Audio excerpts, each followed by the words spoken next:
Welcome to the preview of the 2023 South Carolina Gamecocks. No, I've not hit my head hard. I'm actually going to preview this team, which you can imagine how I feel about them, but I am going to be surprising to even some Gamecock fans. Before I go any farther, I'm Brian Knight. I am not Bobby Durkins, at least not here. By the way, Bobby Durkins did a preview for the South Carolina Gamecocks, so you might want to check that out. And he's back in full force. But here, if you're brand new here, hit the subscribe button and turn on the notifications.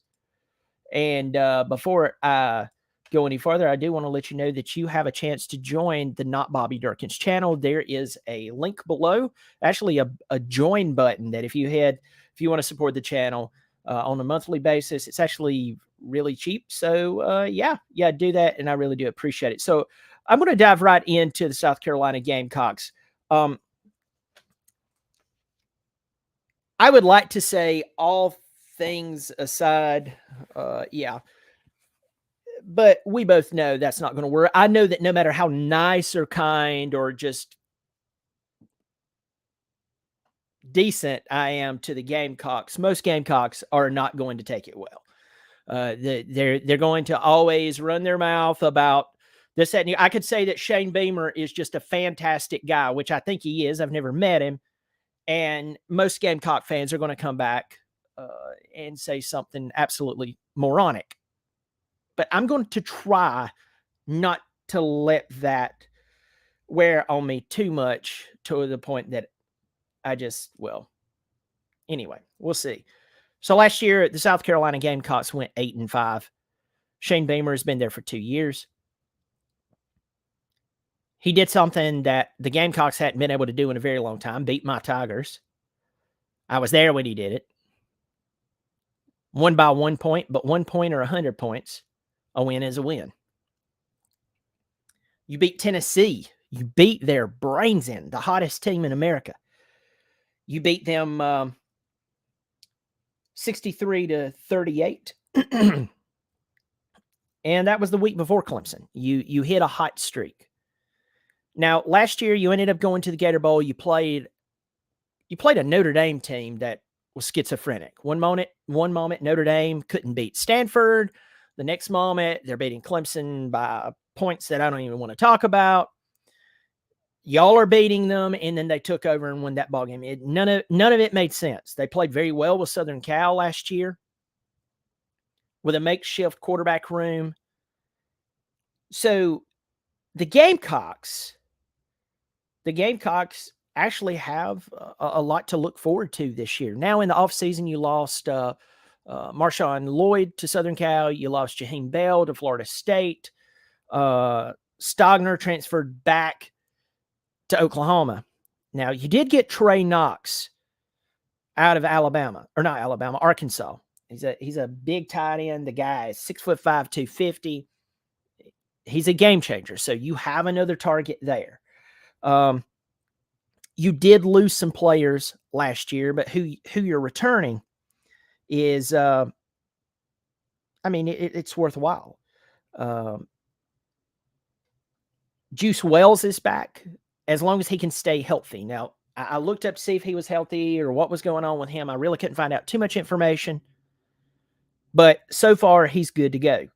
On the offensive side, it starts off with Spencer Rattler. There are 2 quarterbacks in the United States of America, as far as college football goes, that has to be spot on this year, that so much lies on. And I know you're probably like, well, quarterbacks are a lot depends on the success of a team based on the quarterback. Yes, you're 100% right. But there are certain teams that the quarterback position is so questionable because 1 minute they show unbelievable ability, and the next minute it's like they're a totally different person. Those 2 teams is the Tennessee Vols with Joe Milton, a guy who hasn't been able to hold down a starting job since he entered the college scene at Michigan. And then there's Spencer Rattler. We all know how highly recruited he was coming out of high school. We know what happened at Oklahoma. goes to South Carolina, and he came in, he threw for 3,000 yards. But there was moments that he looked really good. There was other moments that he looked, it's like, dude, what's going on with you, man?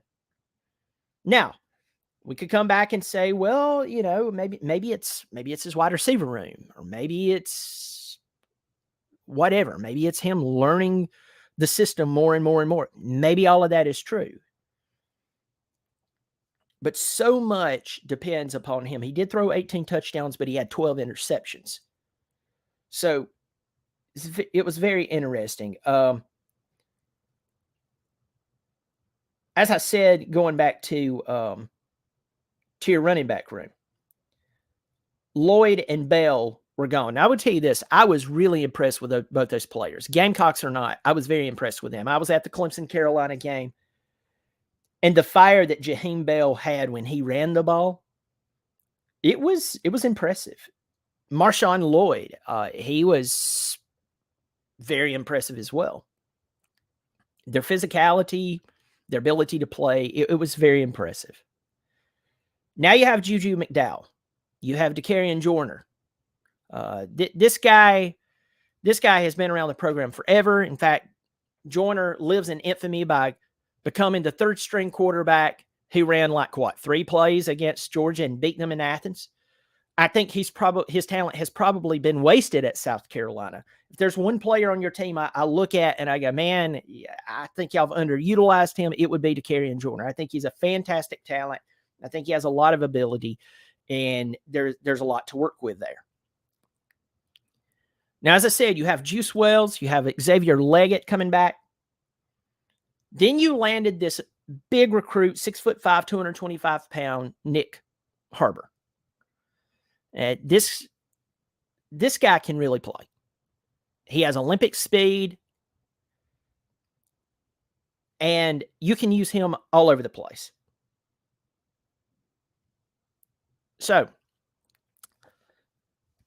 when I think about also the marketing that Shane Beamer has used, and I think about this, I pause there, think about the recent ad that he did or social media ad that was created where they were mimicking The Office. Now, The Office is one of my favorite shows. I thought that was brilliant. Shane Beamer is, to me, he is probably the best thing that's happened to South Carolina in a very long time. And I would even go as far as Steve Spurrier. I'll talk about that a little later on. Quickly running down your offensive line. You return one full-time starter from last year, and that's Ja'Kai Moore. Have Tashawn Wanamaker lining up, 6'3", 310 pounds, as well as some other individuals who are along the line, who will try to make a name for themselves this year. Now, let's go on over to the defensive side of the ball. You lost Jordan Birch. Jordan Birch was always interesting to me. That whole recruiting thing that went on. He's now, I believe, at Oregon.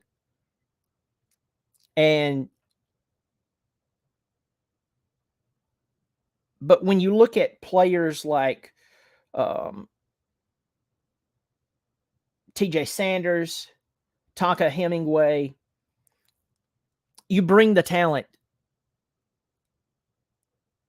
to the line that could possibly make some headway, make the proper plays and grow as the season goes on. So, I mean, there we go.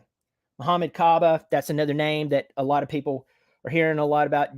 Debo Williams, Marcellus Dowell is definitely someone that if you're paying attention to South Carolina football, or if you're not paying attention to South Carolina football, that name's a big name. Also, DQ Smith and Nick Emenwari. I believe that's the way you pronounce his name. The guy is very, very talented. He's a young player. He's tall. He's 6'4", 240 pounds.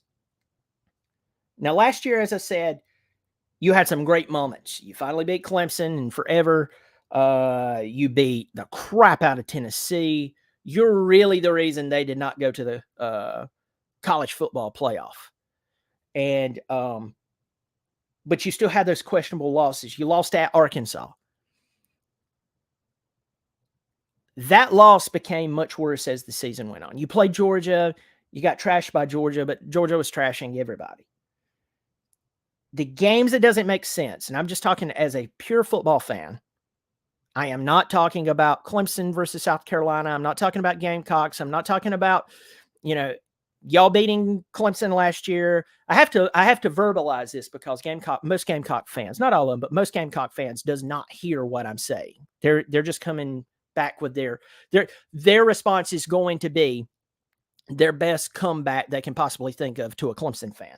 I'm not being a Clemson fan right here. Well, I am, but I'm just making a football statement. That loss to Missouri makes absolutely no sense. I know they almost beat Georgia, but almost doesn't count. This is not hand grenades and horseshoes and all that much of crap. You shouldn't have lost to Missouri. You shouldn't.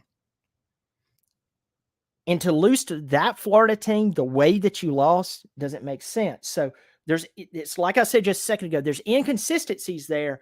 Shane Beamer is the man to fix it. Shane Beamer is the man to fix it.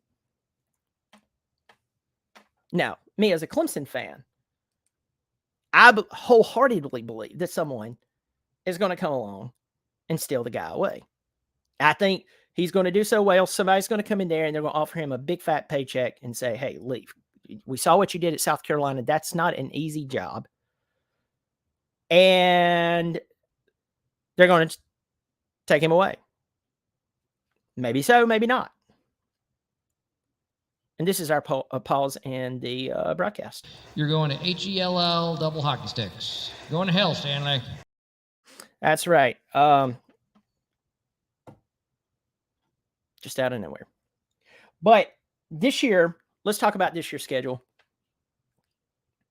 This is from FBSschedules.com. I am not an affiliate. It is it's a really solid way to look at various schedules. Now, you're going to start off in Bank of America Stadium. And transparently, other than Drake May, the University of North Carolina really doesn't have anything for you. Their top wide receiver, their number one wide receiver was just ruled ineligible. So he's gone. Before that, they were having to live without Josh Downs, the All-ACC machine. So you don't have to deal with him. Their offensive line is decent. Their offensive line across the board is decent. Their defense is not that great overall, but as far as experience and returning starters from last year, they're going to have 7 back. You will have to worry about Drake May. And Drake May, as far as mentally, emotionally, leadership style, obviously playability, decision-making, he is better than Caleb Williams. I know that a lot of people don't believe that, but some of the stunts that I've seen Caleb Williams pull, if I had to choose between him and those immaturities or Drake May, and I'm an NFL team, I'm going Drake May all day long. The stuff that I see from Caleb Williams is the type of, don't be surprised in like 1 year into his rookie contract, like he gets in trouble with the law for being in a nightclub with 14 girls, one of them's underage, and a gun goes off in his pants. And it's like, we didn't see that coming. It's like, yeah, we all saw that coming. But you have to play Drake May. Transparently, I think you're going to win that game. I think that after this, you're probably going to see Mac Brown retire. And but y'all really haven't had too many problems with the University of North Carolina. So that's a win. The next game you play against Furman. I don't know how many players that Furman's returning from last year's team. Furman actually had a pretty good team last year, considering their FBS record. They do have Tyler Huff, their quarterback. He's coming back. And this guy can play football. But it's going to be at your place. And you should win that ball game. You should definitely win that game. Next game, you're going to go play Georgia, and you're going to get beat. Georgia, The only thing that might work in your favor is a new quarterback and a new offensive coordinator. And I know that Mike Bobo, Georgia fans show up by the droves to tell everybody that he had the highest scoring offense in the history of Georgia. Folks, Georgia fans, for any Georgia fans who's listening to me, we know that. You're not informing us anymore. We know that. And I still believe Todd Monken is way better than him. And I believe that that's going to play into some potential games you might lose, although I called you going 11-1 at worst. I mean, what more do you want me to say? That you're the gods of the universe? I mean, good grief. Take a compliment. But that would be the only thing that could work in your favor. Overall, Georgia's going to beat you. I just don't see it going any other way than that. Next up, Mississippi State. They're coming to Williams-Brice, and transparently, I just don't see Mississippi State being too much of a problem for you. If you lose that game, you deserve every bit of jabbing and whatever that you receive, because I mean, they're in most preseason predictions, a lot of people's believing they're going to finish next to last beside Vanderbilt. And they have Will Rogers coming back, and they have, a few players here and there, but overall, I just don't believe that you should lose that game. I mean, you're in the SEC, you're picked much higher than them. You should win that game. If you lose that game, as I said, you deserve to be picked at. Okay, next up, you're going to play at Tennessee. The only thing that would save Tennessee, I think that Tennessee has this game marked. I believe that Tennessee has this circled. And the only thing that could play in your favor is if the Joe Milton that has been present at every college football game since he went to Michigan, all the way since he lost the starting job to Hendon Hooker, shows up to this game. Now, if he has stepped up, he's playing lights out, he's looking good, he's throwing well, Squirrel White, all those guys, they're playing really well. You got Brew McCoy, you got Jabari Small. Wonderful. But I'm going to tell you, South Carolina fans, and I have to tell you this because I've had to tell Clemson fans this, just because you beat a team or upset a team last year, that doesn't mean that you're going to go in and do that this year. And the next thing is Tennessee is going to have this game circled. They want revenge. You ruined their college football playoff hope. You did it. And they are going to have you in Knoxville. That might be a 3:30 game that day on CBS. It'll be interesting. I say you lose that game. So at this point, you would be 3-2. You're off the next week, so that's pretty good. It gives them some time to, or give you some time to chill out. Then you play Florida at Williams-Brice. You have a chance to get back at them. Now, I'll tell you this: Florida is living off of years past. Their success that they have. I think that Billy Napier was not the right hire for this team. He's not a bad coach, but I think for this level of football, it just doesn't make sense. They have Graham Mertz, the transfer from Wisconsin, which is really, really odd. They always recruit well, even when they don't do as well. I mean, they have talent everywhere. The problem is they have had a poor tendency of implementing it. The coaching choices doesn't make sense. So, with that said, you might play pretty close with them. And this is kind of a toss-up game to me at this point. You can definitely win this game as it is, but losing it is not out of the question. So that's a game, that's a toss-up for me. At Missouri, there's something about Missouri that doesn't make sense. At the same time, I think you take care of business with Missouri. I really do. I think you take care of business with Missouri. So then you go to Texas A&M. Texas A&M, you got to play Jimbo Fisher, Bobby Petrino, Durkin, not Bobby Durkins, but I think it's TJ Durkins, whatever his name is. And at the end of each game, they're going to run coach's clinic on ethics in college sports. It's a short joke. If you don't know the joke, you need to look up all of their history. I don't even know if Jimbo Fisher will be the head coach at this time.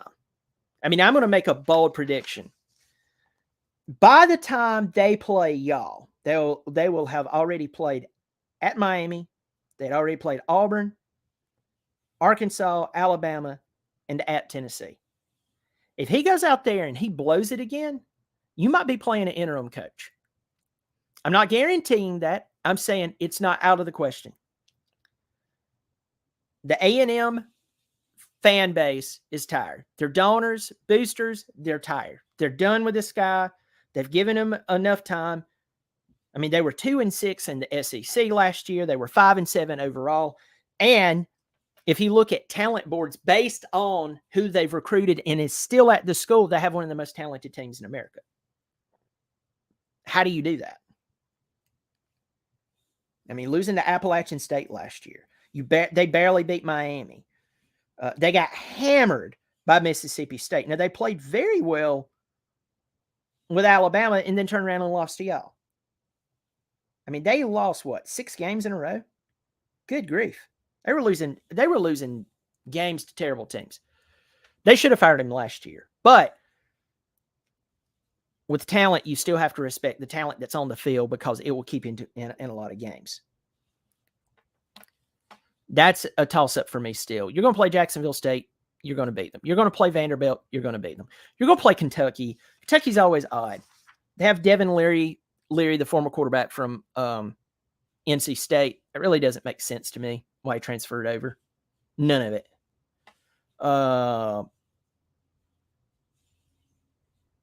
It is. That's a tough game. That's another toss-up for me. There's something about them that they create problems. Devin Leary will have some solid wide receivers. He'll have decent protection because they return 3 out of 5 linemen. On the defensive side, there's only 5 returning starters. See, that's an interesting take, but you just need to be – I'll say this. This is a toss-up game for me. I could see you winning it. I could see them winning it. It's questionable. And then last but not least, the game against my Tigers. You went down 14-0. You had a pick 6. Jeremiah Trotter Jr. picked off the ball, ran it in. It was 14-0 like that. And I was like, yeah, this is what I thought. And then that offensive coordinator who we had, he saw that we were running the ball well against y'all, and you couldn't stop it. And all we had to do was run the ball. I had a South Carolina fan look at me and go, several actually, why did you stop running the football? And I said, well, it's because our offensive coordinator, who I'd been calling for him to be let go, and Sweeney let him go and got Lincoln Riley. I'm going to tell you, as a Clemson fan, we have to respect your team. We have to respect, most of all, who's on the sidelines, and that's Shane Beamer. Shane Beamer, and I said this earlier, and I'm going to close the video with this statement. Shane Beamer, to me, is more important to y'all than even Steve Spurrier. You say, how so? Steve Spurrier did so many great things for me. You mean to tell me that Shane Beamer, who has not produced as much as Steve Spurrier did, you mean to tell me that you have more respect for him? Yes, I do. And I'm going to tell you why. Steve Spurrier, when he came to South Carolina, he had dominated with Florida football. I mean, heck, he even did well at Duke in the late 80s. He went to Florida, won a national championship, had a Heisman Trophy winner, went to the NFL. I don't blame anybody for not being successful in the NFL. That's why a lot of people talking trash about Matt Rule. Matt Rule is a really good coach. I don't know how you coach those. The majority of the players in the NFL are a bunch of babies. Not all of them, but the majority of them are babies. I don't know how you're supposed to coach that. Yeah. So Matt Rule, everybody better leave him alone because the guy can coach. And he'll make way more money than all of us times 10 coaching at Nebraska. So Matt won when it comes to career success. But Steve didn't do that great. Steve Spurrier goes on to the University of South Carolina, and we know what he did, his dominance over Clemson. But Steven, it was almost like he came to the University of South Carolina to see if he still had it, whatever it is. Can I still do it? Shane Beamer is in a very interesting and I think advantageous position. He hasn't. Everybody knows that his last name is Beamer. We know who his dad is. We know that a lot of people has respect for him. Dabo Swinney even said, I don't supposed to like the guy, but I like the guy. That's how I feel. Shane Beamer has a lot to prove, and I believe he's going to go out of his way to prove it. Now, at the end of the day, I don't want that to happen against my team. But we have to respect your team all based on Shane Beamer. Yes, you have talent. Yes, you have Spencer Rattler. If he comes in and he is spot on, the guy is a fantastic player. What happened at Oklahoma, there was a lot of things going on at that time, and you know it and I know it. And Caleb Williams came in, did what he did, blah, blah, blah, blah, blah. Spencer Rattler, his biggest problem is consistency. You got Luke Doty sitting behind him, which this might be good for Luke to sit there. Have to sit there that long, But Spencer Rattler, if he comes out and he is consistently good, there's a lot of these games you're going to win. And Clemson will have to respect you. With that said, we have a different offensive coordinator. We have a different quarterback. We're not in the middle of this crazy quarterback weirdness that we've been in for the past 2 years. And a lot of people has had the ability to take advantage of it, and so they should. I think we go to Williams-Brice this year. It's going to be a hard-fought game, and the Tigers are going to win it. Why? Because we don't have someone up in the booth who, when something is working, they're going to stop doing it. They're not going to do that. He's not going to stop running the ball if the ball is being pushed down the field and you can't stop it. Brandon Streeter, who's now an analyst with Georgia, he did that. We had a quarterback who didn't fit the system, and now once the dust has settled, we knew what we always knew. He didn't fit the system, and after a while, he didn't want to be there. He thought Clemson was going to change the system to fit him, which if they were going to recruit him, they should have. Clemson gets revenge in Williams-Brice, but we have to show respect to you. So I'm going to go through these games one more time, saying that North Carolina, you're going to win. You have to be careful there, but I think you're going to win that game. You win against Furman. You lose against Georgia. I think you win against Mississippi State. I think you lose against Tennessee. It's a toss-up with the Florida game.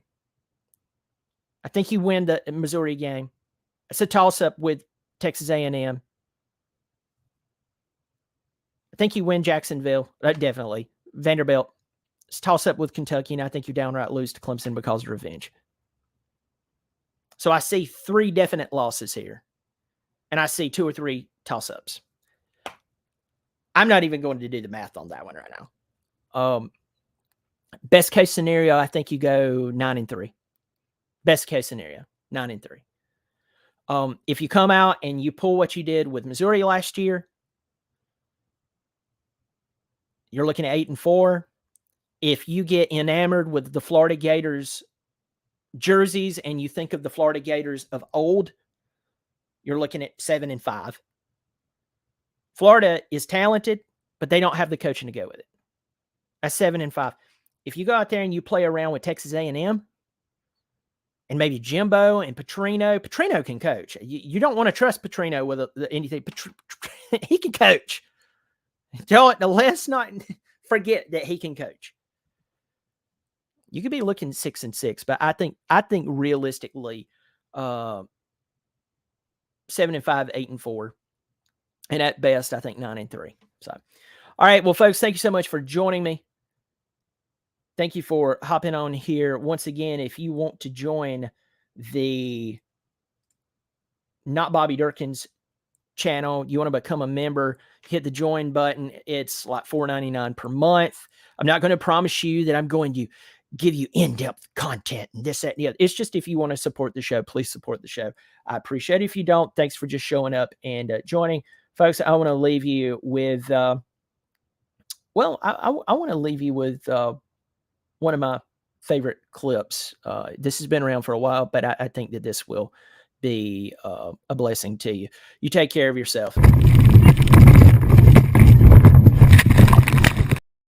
That never gets old. As always, go Tigers.